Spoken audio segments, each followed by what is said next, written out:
Greetings, I am Tom Earl, and this is my year of depth. We know you could be anywhere, so the fact that you are here today, sharing your greatest gifts, your time and energy, it means the world to me. I hope you know that you are valued, you are loved, and you are appreciated just as you are. As you can see, I am alone. We have ourselves today another solo episode. And this is another Q&A episode. These are questions coming from members of my Retargeting Runway Implementation Group. That is the program we use to help entrepreneurs, creatives, course creators, activists, thought leaders, etc. scale their business to 10K per month using Facebook ads so that they can outsource their marketing to a Facebook ads agency, hopefully ours. So some great questions coming from them. I love these questions because these are folks I spend 4, 5, 6 hours with on Zoom every single week. So they know me pretty well. So I thought, what questions do you still have from us getting to hang out for a long time? So here is one right here. I would love to hear about the decision process you made to become an entrepreneur, as well as how did you, Nikki, and Stacy become a team? How did you meet? What rules? A bunch of follow-up questions. Okay, so Nikki and Stacy are my teammates. You've probably heard them on past podcasts. Okay, so let's start with this first one. I would love to hear about the decision process you made to become an entrepreneur. So this is something interesting that I really started to think about. The first time I thought about entrepreneurship, the word was 2016 when Gary Vee really started talking about entrepreneurship for a lot of us. And before then, I didn't know to call this entrepreneurship. I had started to think back because Gary had started to really talk about, for a lot of folks, entrepreneurship was kind of becoming trendy, where you had started to see, especially on Instagram and stuff like that, entrepreneurship as kind of an aspirational thing. And Gary had talked about when he was growing up that being an entrepreneur was seen as a failure, that what was seen as successful was you go to college, you get a degree, you become a doctor, a lawyer, that kind of the entrepreneur, if you were to say, at school or to a friend's parents, what do you want to be when you grow up? An entrepreneur. It was seen not as something awesome. Now you can say entrepreneur, we think, you're going to sell your company for $1 billion. So there's, people get more excited, but it wasn't the case then. And so I had started to think for myself, okay, that's what's happening within me? Now for all of us, introspection is one of the most important tools that we can cultivate, because introspection leads to one of the most important things we can have, which is self-awareness. There was somebody I was talking to the other day where they were telling me their career ambition. And their career ambition was so clearly chosen to spite their parents, specifically their father, that it was like stereotypical. It'd be something you'd read in a book and be like, oh, okay, so that person decided to be this thing because it was the thing their dad would always hate that they became, and they don't actually even like this thing. They just know it'll piss off their dad, therefore they're going to do it. It was like that stereotypical. I was like, you realize you want to do this because of that. And they just couldn't see it. And so I wanted to be mindful. Hey, I am on this now. I know this is called entrepreneurship. I'm on this entrepreneurial journey. Do I actually want to be this? Do I want to be, quote unquote, my own boss and all these kind of things? Or would I be more happy finding some company or a startup or something that's doing work I really, really love, and then, having a job within there that I really enjoy? I'd get the structure, I get the stability, I'd get the 9 to 5, I'd get the health insurance, and, when I clock out, I can clock out. So, I really wanted to interrogate myself, if you will, and figure out, why do you want to do this? I wanted to get clear on that. So I started to kind of think through, where in my life have I ever had any entrepreneurial tendencies? And once I started to name it, I started to realize a couple things. So for one, My dad owns his own business. I've shared on past podcasts, and I've interviewed him how, he says that he started it out of necessity. In fact, I'll release this episode because, I record these episodes maybe 10 at a time. In fact, I'm recording 24 of these episodes in 2 weeks. So I know I'm going to release this episode after. So listen to the episode before this. I believe it's called Why I Love Facebook Ads. I tell the story about my dad starting his business. I never really knew that was entrepreneurship, right? I didn't think of it the way we now think of entrepreneurs, that kind of stuff. It was my dad has a job. He just so happens to own it. The other day, y'all know I'm going to tell stories within stories. I heard a little kid say to someone, and they said something like, who's your dad's boss? Or something like that. And they're like, I don't know. It's like, well, my dad's his own boss. And I was like, oh, wow, that was... that was an interesting moment. It was something like that. Or like, who does your dad work for? Oh, general, I don't know. And they're like, my dad works for no one. He's his own boss. I was like, this is intense, little kid. This is intense. That wasn't the attitude that I had. It wasn't like, who's your boss? Well, my dad's his own boss. It was more like, it just was what it was. You know how they say, like, for kids, things are normal until people start pointing out it's not normal. Or I guess I heard Ashley C. Ford say to Brene Brown, what was it that she said? The difference between normal and common. I think that's what it is. Normal being like kind of a value judgment. This should or shouldn't be happening. Common being it happens often, but might not be something that should happen, right? Okay, that was a fun little side tangent. So I had that kind of modeling going on. Now, the first job that I had was when I believe that I was in 6th grade, the summer of going into 6th grade. So I must have been at the time 11, and I couldn't work anywhere yet. I was too young to be able to work anywhere because I was 11. And I wanted to get a CD burner. So back in the day, there was this new invention called the CD burner, where you could take a CD that your friend bought, put it on your computer, and then your computer would burn that onto a blank CD.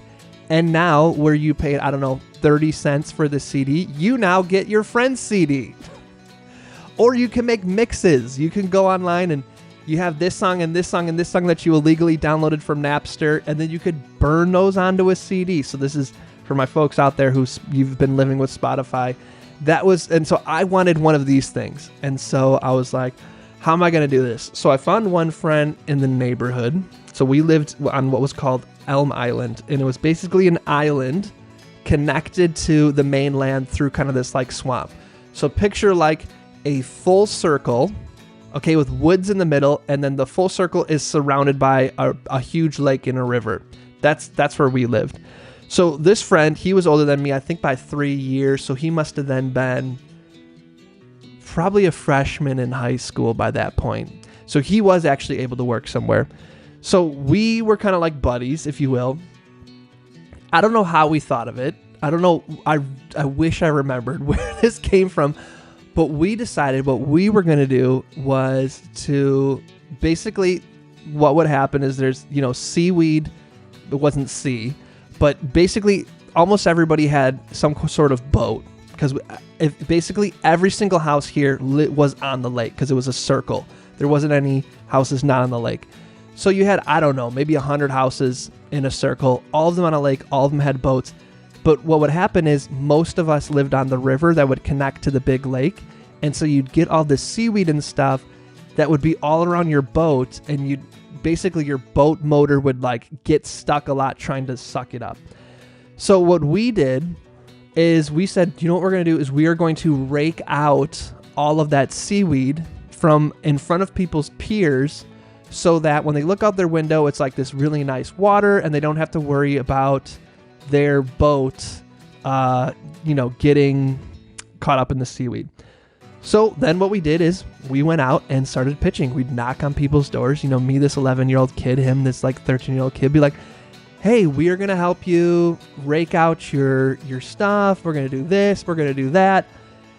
And we came up with like a name. I think we were the Weed Eaters and stuff like that. And we had to figure out, we used his boat and we used his four-wheeler to dump the seaweed and all of these kind of things. So we basically had to, budget and do all these kind of things. And I think when it was all said and done, I made the $200 I needed to make to buy my CD burner. All that to say, I was like, oh, that was entrepreneurship. Like, we got after it. We went out and came up with a company name and pitched and had to pay for supplies and this and that. And it's like, okay, that's entrepreneurship. It wasn't what my siblings or my peers were doing. No one else that I knew in my school was doing that. Okay, that was a little different.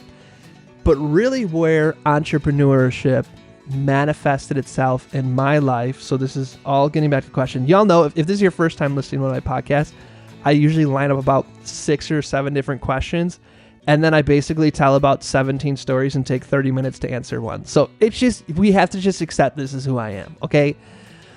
Back to the story. So around 5th grade, so here's the thing that for me saved my life. Okay, I went to this school with the same 30 kids for 8 years. Half of the class was related to each other.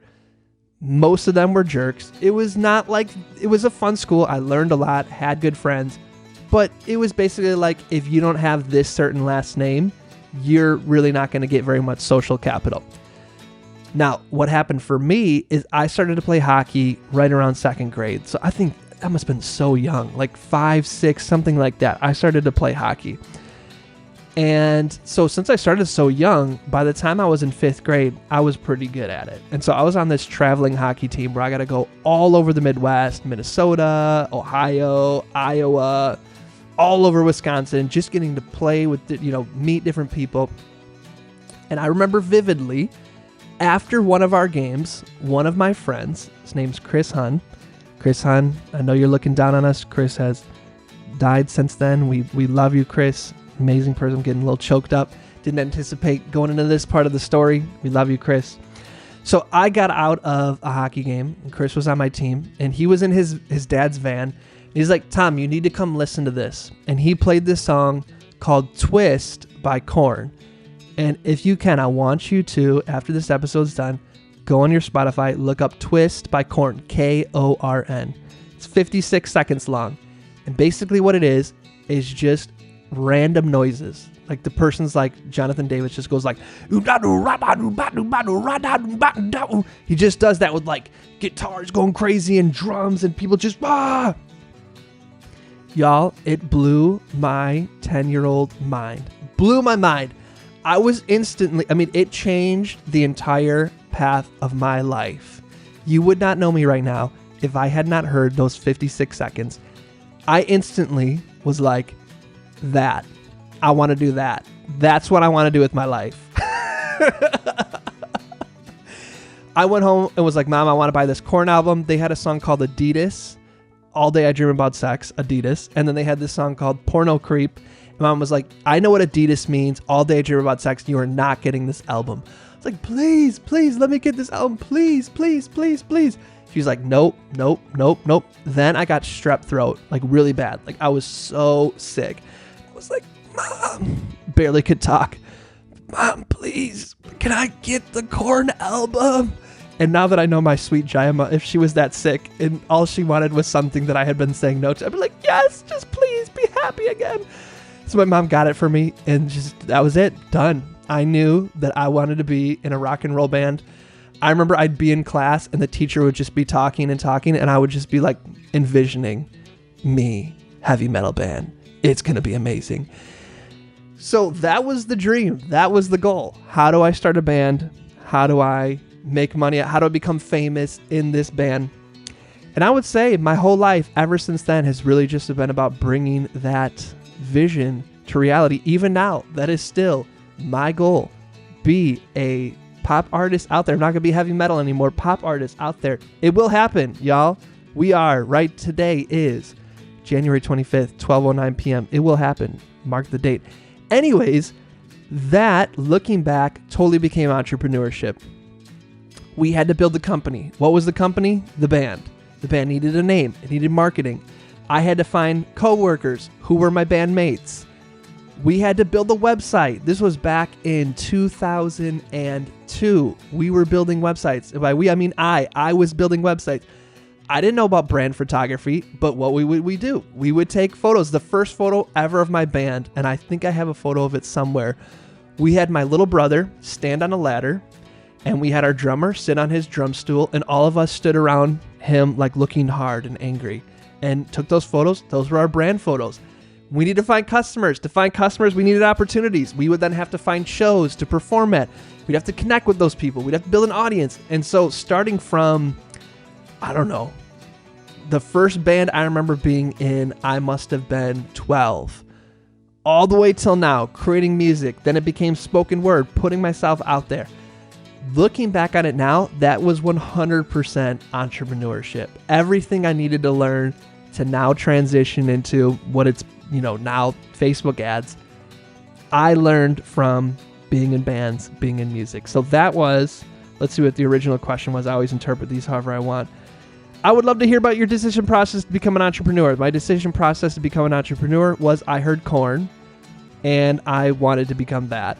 And so little did I know that was entrepreneurship. Now, how did this side of things start? The Facebook ads, all that kind of stuff. I realized that becoming in a famous band is going to take more time than I thought. And I also developed other passions along the way, like anti-bias work, creating a world free from discrimination. And so then I joined AmeriCorps so I could put that work into action. And I realized, okay, I love doing the nonprofit work, and nonprofit work gives me the flexibility to still perform at night and on weekends. And so I was like, I need to create a really strong in the meantime job so I can so it'll pay for my ability to keep performing. And what happened is along the way, I fell in love with my in the meantime job, and I launched the Celebration Academy, which started off as a leadership academy and then became a business development academy. And then I started to realize, and I told this in the last episode, that I would go around town performing all of the time, and it was really stressful. And I was like, oh, with Facebook ads, I just spend a few dollars and get in front of the same amount of people that I was breaking my neck to get in front of in a week. That makes more sense. So then I started to learn Facebook ads so that I could learn the distribution side of music. And what I realized along the way is, wow, I'm really good at this, and people want help setting it up. And so I started helping people set it up. Then I realized people want to learn how to do this. So I started the Retargeting Runway Implementation Group. So that is the backstory, y'all. You can blame Korn for me being here today in front of you. So as always, that took a little bit longer to answer. So I think for this person, we're only going to get to your first question. I'd love to hear about the decision process you made to become an entrepreneur. Let's see, what other question are we going to go through today? Okay, so we got a couple ones that are basically the same. I would love to hear about the biggest mistakes you've seen students and clients make with social ads. And we have another one. I would love to hear about the biggest lessons or mistakes made in building the biz and lessons learned from them. Okay, so we were kind of started off talking about me. Let's continue talking about me. Let's continue on this path. Let's answer this one. I always love to learn about the biggest mistakes or lessons made in building the biz and lessons learned from them.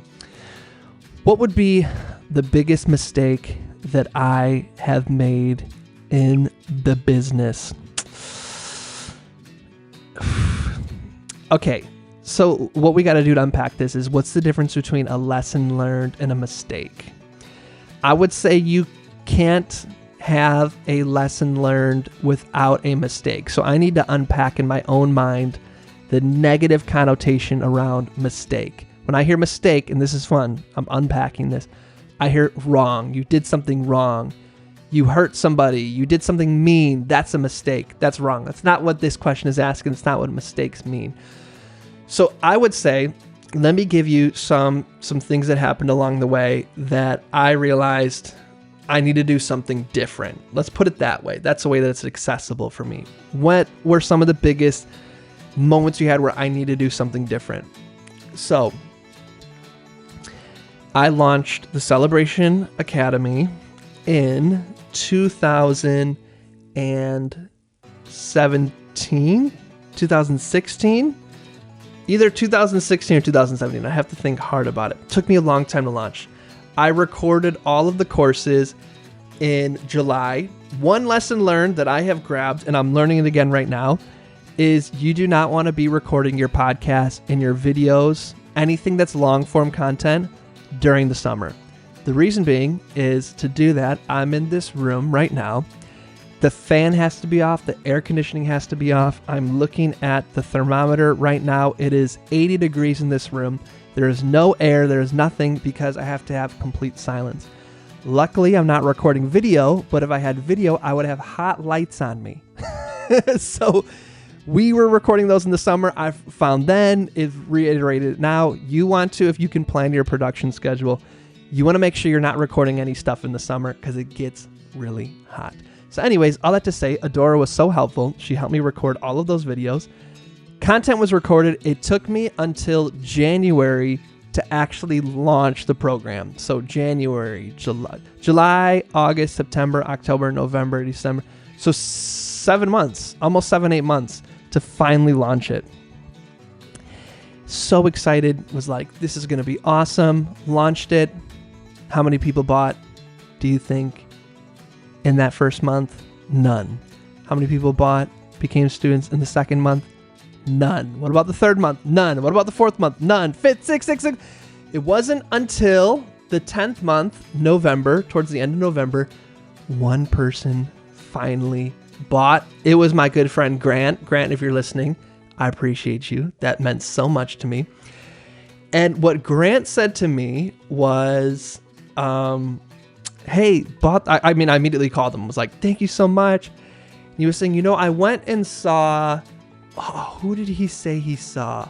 What is the band that has the word fire in it? Oh my gosh. I'm going to have to pause this recording and see if I can Google this.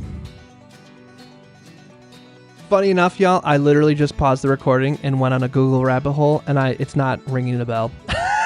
But it was something like Panic at the Disco or something. It wasn't Panic at the Disco, but something like that. And so he was saying, my girlfriend and I went and saw them, and the tickets were like $100. And I thought, I should, if I'm going to spend $100 on a night of music, I should be willing to invest $100 into my personal development. So I bought this. And when he said that, I thought, wow, I don't like that comparison. I don't want people to be thinking, should I go see a really awesome concert or should I do some personal development? I was like, that's scary. I'm probably going to lose 99% of the time to that comparison. So I thought at the time, this was 2017. Do you know what everybody's doing right now is subscriptions? People are spending, $10 on Netflix, Hulu, all these kind of things. It was right around when we all started to have 50 million subscriptions. And that's an easy decision for us. We're like, okay, cool, $10, I can do that. And then people kind of set it and forget it, and they're customers for a long time. So then I turned the program, because the program at the time I was selling for $100. Instead of $100, I changed it to, it's a $10 a month subscription. I thought, genius, this will be great. Launched that then, January, so it was about a year later. And how many people signed up for that? Because what we did is I gave people 30 days for free, and then it was $10 a month after that. And how many people signed up? Not very many. Here's the thing, y'all. This is what I realized. This is the biggest mistake I see people make. Is when people aren't signing up, we say to ourselves, it's because it's too expensive. I need to make this less money. Because if it's less money, it'll ease the barrier for people to say yes. And I have found that if people aren't saying yes to your program, including mine, that it isn't because of the price. It is true that when people really want what you have, if you lower the price a bit, maybe they will sign up. But here's what I found when I talk to people when I'm on the sales call. I say, they're like, I'm so excited about this. How much is it? And I will say, it's this much money. They'll go, oh, I would, but that's too expensive. And I'll say, this is what I used to do. I do not do this anymore. But like, I really like you. Okay, I will give you 50% off. No, it's too much. Still, I'm sorry. I will give you 80% off. I really believe in you. No, I still can't do it. The price is really just an excuse that people are giving. And the reason they're giving it is because of value perception. They're not able to see a perceived value in what you're selling. And lowering the price is not going to increase their perceived value. Oftentimes, it actually has the opposite effect. It actually harms their perceived value. And so, kind of to wrap up this fun little story that I've been telling you, one of the biggest lessons learned that I've had on this journey is that oftentimes our default when people are saying no, when people aren't buying from us, is that we say to ourselves, I should lower my prices. And I want you to get into the habit of making that the very, very, very, very, very, very, very, very last thing that you do. In fact, I'd like to encourage you to raise your prices. Oftentimes what it is we have a messaging problem. We have a connection issue. The number one reason people don't buy from someone is because they don't believe them. They don't believe the promise that is being made, the promise of an outcome, of a benefit. People don't believe in themselves, that they will be able to use the product correctly, that they will be able to get the desired result, that they have the time to actually put it. It's not convenient. They don't believe it'll be convenient. All those things, right? Because if they believe that the outcome you are telling them they will get, the transformation, the experience, that they will 100% without a doubt get it, then people will say yes. And so start there. The reason people don't believe someone is because there isn't the trust. How do you create trust? Through building a relationship. And so my recommendation is to go deeper in the relationship rather than shallower in the price. Ooh, that was fun. I like saying that. So I would say those have been my biggest lessons learned. The other one that I would say is the big lesson learned is to give yourself the space for mistakes. We often create these artificial timelines where we say, I have to achieve this by this time, or I'm a failure, or I'm going to give up, or it means this isn't good enough, or it means I'm not good enough. When getting people to give you money for something, we underestimate how challenging that actually is. And it's going to take a lot of pivoting. It's going to take a lot of iterations. It's going to take a lot of remixes to figure out the exact words to say, the exact messaging, the exact people who will say, yes, I will give you this in exchange for that. We underestimate because we see all of the ads and we see it on Instagram. It makes it seem like people are just out here giving away money. And they aren't. People are spending in a very specific way, even if they don't realize it. And so if those are your customers, we need to realize, what is that specific way? And that is the part that takes the most amount of time in building someone's business. Because once you figure out that, then it really becomes the questions and the problems of scaling, which are their own issues, but are a little bit easier, I guess you could say. I don't know if easier is the right way, but it's just a different kind of problem to solve than just figuring out, is this something people even want? And so that is the part of the process that I see most people get stuck in, get most frustrated in, because we think it should take me 3 months to start getting money when it might take you 3 years. And I know that sounds frustrating, but if you hear, I launched my course in 2016, only one person bought that year. Now 2021, so what? Almost 6 years later, now we're off to the races. Now everything is great. Now I've finally achieved what we've always heard you can make in entrepreneurship. It's going amazing, but it took me that long of not giving up on myself, not beating myself up, and being willing to have the space and not have that pressure that it has to work now or else. So I guess we could say this last lesson learned is we should keep our in the meantime jobs. This is what I did. I kept my in the meantime job until my business was making what I needed it to make to support me for at least 4 months. So I see a lot of folks, when their business really isn't making any money, say to themselves, and I've said this to myself, the reason it's not making money is because I'm doing this other job. If only I gave this my full undivided time and attention, it'd finally take off. I hate to say it. This is a tough one. Rarely is that the reason. And so I recommend allow yourself that breathing room to have the slow burn, and then you'll know when it's time. And you'll get there. I know it's a tough note to end on, y'all. This is all of this right here. This is what we do in our retargeting runway implementation group, is I help people with this stage of the business, get you to 10K per month. So if you have another job, you can leave it. But most importantly, because then you have a customer acquisition process through Facebook ads where we can rinse and repeat over and over and over again.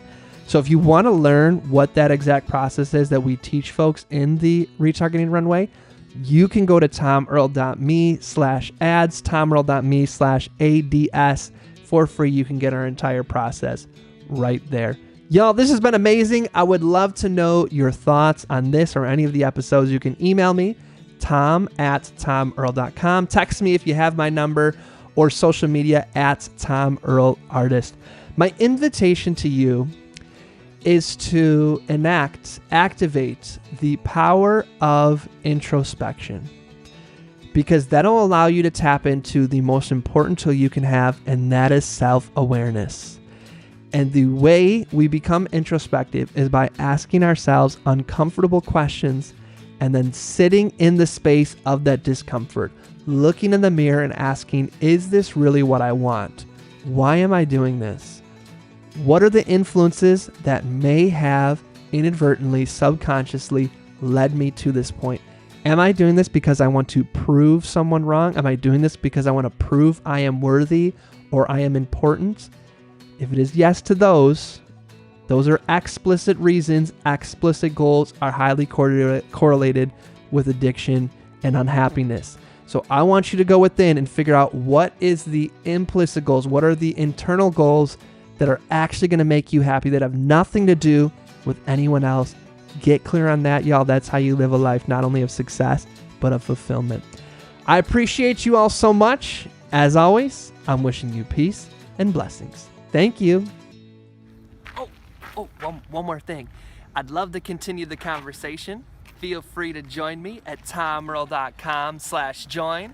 Subscribe below, or let's connect on social media. Tom Earl Artist. Thanks again for watching.